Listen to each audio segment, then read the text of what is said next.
Chapter 10. Davy in Search of a Sensation. Anne, walking home from school through the birch path one November afternoon, felt convinced afresh that life was a very wonderful thing. The day had been a good day. All had gone well in her little kingdom. St. Clair Donnell had not fought any of the other boys over the question of his name. Prillie Rogerson's face had been so puffed up from the effects of toothache that she did not once try to coquette with the boys in her vicinity. Barbara Shaw had met with only one accident, spilling a dipper of water over the floor, and Anthony Pye had not been in school at all. "What a nice month this November has been," said Anne, who had never quite got over her childish habit of talking to herself. "November is usually such a disagreeable month." As if the year had suddenly found out that she was growing old and could do nothing but weep and fret over it. This year is growing old gracefully, just like a stately old lady who knows she can be charming even with gray hair and wrinkles. We've had lovely days and delicious twilights. This last fortnight has been so peaceful, and even Davy has been almost well behaved. I really think he is improving a great deal. How quiet the woods are today. Not a murmur except that soft wind purring in the treetops. It sounds like a surf on a faraway shore. How dear the woods are. You beautiful trees. I love every one of you as a friend. Anne paused to throw her arms about a slim young birch and kiss its cream-white trunk. Diana, rounding a curve in the path, saw her and laughed. "Anne Shirley, you're only pretending to be grown up. I believe when you're alone, you're as much a little girl as you ever were." "Well, one can't get over the habit of being a little girl all at once," said Anne gaily. "You see, I was little for 14 years, and I've only been grown-uppish for scarcely 3. I'm sure I shall always feel like a child in the woods. These walks home from school are almost the only time I have for dreaming, except the half-hour or so before I go to sleep. I'm so busy with teaching and studying and helping Marilla with the twins that I haven't another moment for imagining things. You don't know what splendid adventures I have for a little while after I go to bed in the east gable every night. I always imagine I'm something very brilliant and triumphant and splendid, a great prima donna, or a Red Cross nurse, or a queen. Last night I was a queen. It's really splendid to imagine you are a queen. You have all the fun of it without any of the inconveniences, and you can stop being a queen whenever you want to, which you couldn't in real life. But here in the woods I like best to imagine quite different things. I'm a dryad living in an old pine, or a little brown wood elf hiding under a crinkled leaf. That white birch you caught me kissing is a sister of mine. The only difference is she's a tree and I'm a girl, but that's no real difference. Where are you going, Diana?" "Down to the Dixons. I promised to help Alberta cut out her new dress. Can't you walk down in the evening, Anne, and come home with me?" "I might, since Fred Wright is away in town," said Anne with a rather too innocent face. Diana blushed, tossed her head, and walked on. She did not look offended, however. Anne fully intended to go down to the Dixons that evening, but she did not. When she arrived at Green Gables, she found a state of affairs which banished every other thought from her mind. Marilla met her in the yard, a wild-eyed Marilla. "Anne, Dora is lost." "Dora? Lost?" Anne looked at Davy, who was swinging on the yard gate, and detected merriment in his eyes. "Davy, do you know where she is?" "No, I don't," said Davy stoutly. "I haven't seen her since dinner time. Cross my heart." "I've been away ever since 1 o'clock," said Marilla. "Thomas Lynde took sick all of a sudden, and Rachel sent up for me to go at once. When I left here, Dora was playing with her doll in the kitchen, and Davy was making mud pies behind the barn. I only got home half an hour ago, and no Dora to be seen. Davy declares he never saw her since I left." "Neither I did," avowed Davy solemnly. "Well, she must be somewhere around," said Anne. "She would never wander far away alone. You know how timid she is. Perhaps she has fallen asleep in one of the rooms." Marilla shook her head. "I've hunted the whole house through, but she may be in some of the buildings." A thorough search followed. Every corner of the house, yard, and outbuildings was ransacked by those 2 distracted people. Anne roved the orchards and the haunted wood, calling Dora's name. Marilla took a candle and explored the cellar. Davy accompanied each of them in turn and was fertile in thinking of places where Dora could possibly be. Finally they met again in the yard. "It's a most mysterious thing," groaned Marilla. "Where can she be?" said Anne miserably. Maybe she's tumbled into the well, suggested Davy cheerfully. Anne and Marilla looked fearfully into each other's eyes. The thought had been with them both through their entire search, but neither had dared to put it into words. She might have, whispered Marilla. Anne, feeling faint and sick, went into the well box and peered over. The bucket sat on the shelf inside. Far down below was a tiny glimmer of still water. The Cuthbert well was the deepest in Avonlea. If Dora, but Anne could not face the idea. She shuddered and turned away. Run across for Mr. Harrison, said Marilla, wringing her hands. Mr. Harrison and John Henry are both away. They went to town today. I'll go for Mr. Barry. Mr. Barry came back with Anne, carrying a coil of rope, to which was attached a claw-like instrument that had been the business end of a grubbing fork. Marilla and Anne stood by, cold and shaken with horror and dread, while Mr. Barry dragged the well. And Davy, astride the gate, watched the group with a face indicative of huge enjoyment. Finally, Mr. Barry shook his head with a relieved air. She can't be down there. It's a mighty curious thing where she could have got to, though. Look here, young man, are you sure you've no idea where your sister is? I've told you a dozen times that I haven't, said Davy with an injured air. Maybe a tramp came and stole her. Nonsense, said Marilla sharply, relieved from her horrible fear of the well. And do you suppose she could have strayed over to Mr. Harrison's? She has always been talking about his parrot ever since that time you took her over. I can't believe Dora would venture so far alone, but I'll go over and see, said Anne. Nobody was looking at Davy just then, or it would have been seen that a very decided change came over his face. He quietly slipped off the gate and ran as fast as his fat legs could carry him to the barn. Anne hastened across the fields to the Harrison establishment in no very hopeful frame of mind. The house was locked, the window shades were down, and there was no sign of anything living about the place. She stood on the veranda and called Dora loudly. Ginger, in the kitchen behind her, shrieked and swore with sudden fierceness. But between his outbursts, Anne heard a plaintive cry from the little building in the yard which served Mr. Harrison as a tool house. Anne flew to the door, unhasped it, and caught up a small mortal with a tear-stained face who was sitting forlornly on an upturned nail keg. "Oh, Dora, Dora, what a fright you have given us! How came you to be here?" "Davy and I came over to see Ginger," sobbed Dora.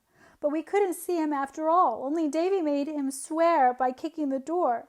And then Davy brought me here and run out and shut the door, and I couldn't get out. I cried and cried. I was frightened, and oh, I'm so hungry and cold, and I thought you'd never come, Anne." "Davy," but Anne could say no more. She carried Dora home with a heavy heart. Her joy at finding the child safe and sound was drowned out in the pain caused by Davy's behavior. The freak of shutting Dora up might easily have been pardoned, but Davy had told falsehoods. Downright cold-blooded falsehoods about it. That was the ugly fact, and Anne could not shut her eyes to it.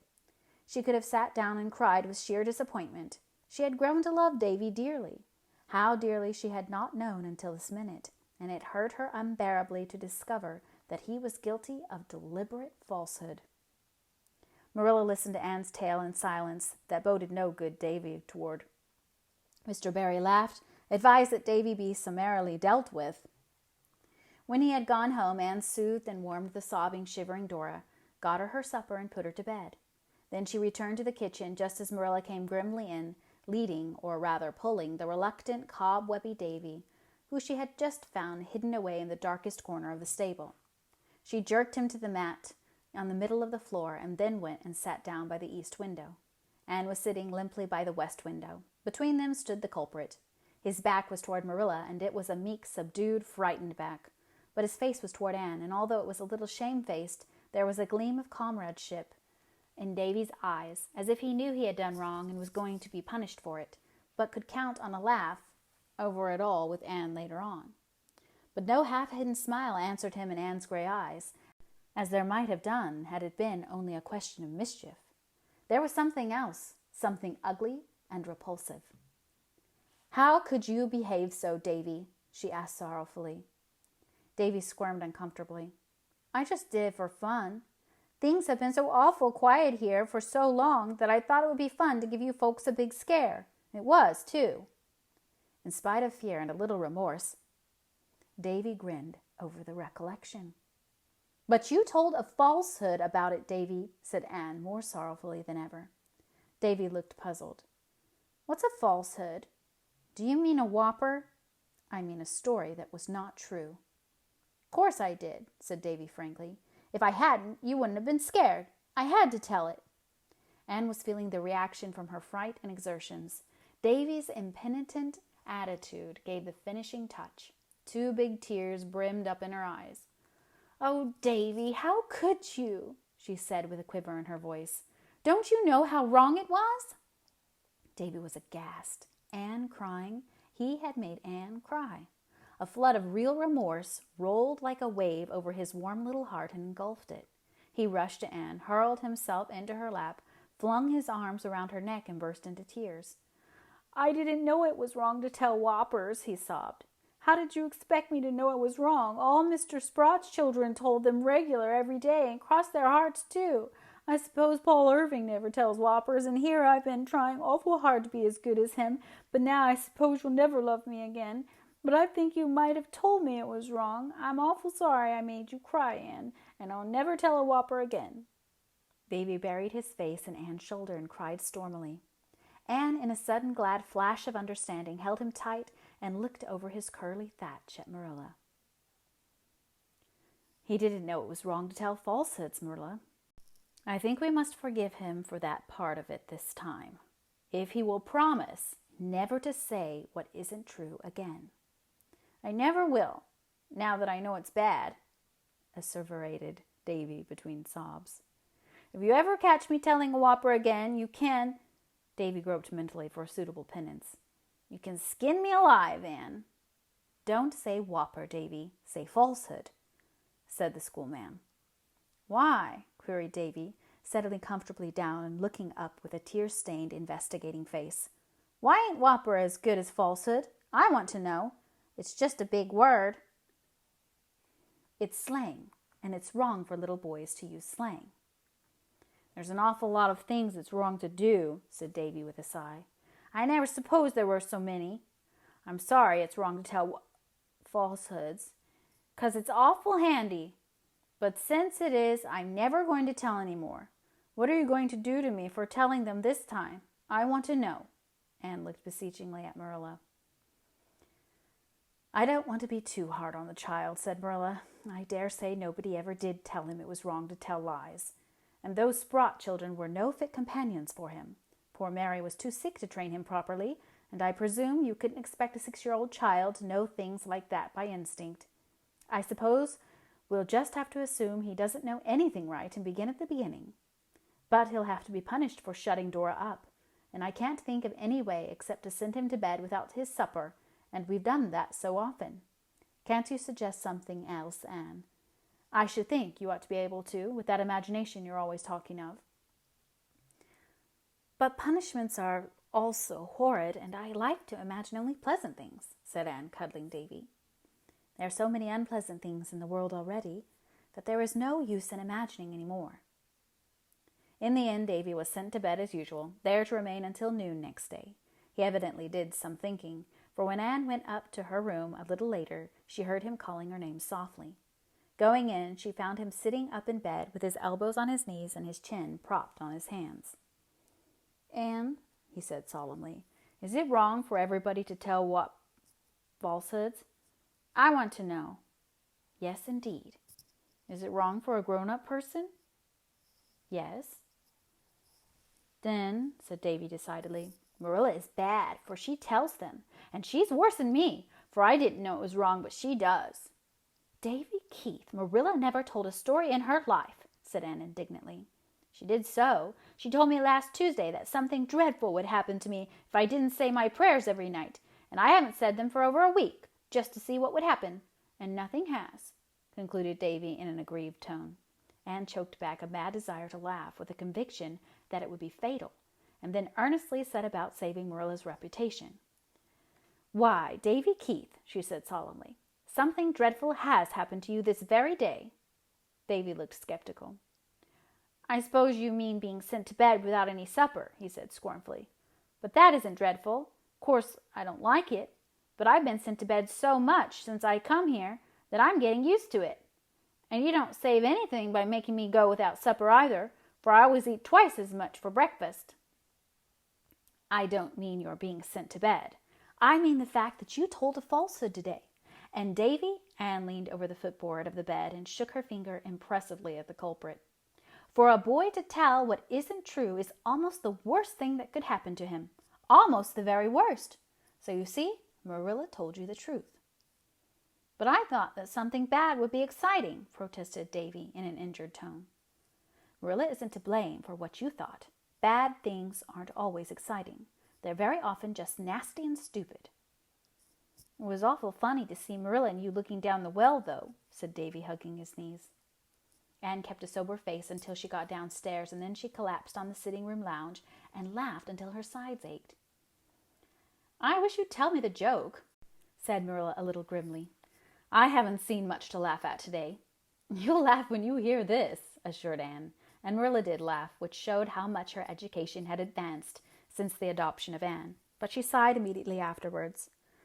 "I suppose I shouldn't have told him that, although I heard a minister say it to a child once. But he did aggravate me so. It was that night you were at the Carmody concert and I was putting him to bed.